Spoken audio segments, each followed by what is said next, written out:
Not very big, but roomy, economical, while keeping up with the flow in the city.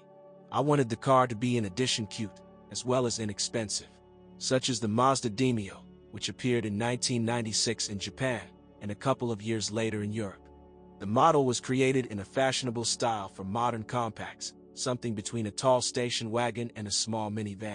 Sitting in a modest-sized car, one involuntarily marvels at the interior space. This feeling is supported by a large glass area and the possibility of transforming the cabin. Almost everything is possible. Move the rear sofa along the car, expand or fold the split back, remove the seat forward and get a large, almost cubic-shaped trunk.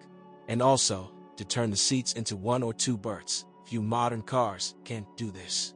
The basic Demio package includes a standard set, power accessories, glasses, mirrors, central locking, air conditioning, hydraulic booster, ABS, 2 airbags, a 4-speed automatic transmission, a 1.3-liter engine with 83 horsepower.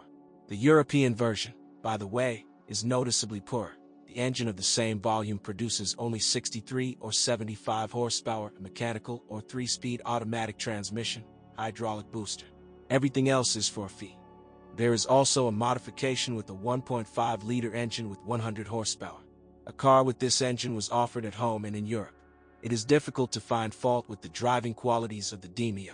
Mazda does not show anything outstanding, but it does not deceive expectations. It accelerates quickly, obeys the steering wheel and pedals well, is very light and predictable when maneuvering. The suspension is comfortable, soft, moderately energy intensive. It does not allow the car to fall menacingly in a turn or sway on gently sloping road waves. But, of course, Demio is primarily a city car. However, with a rather big ground clearance of -145 mm by modern standards,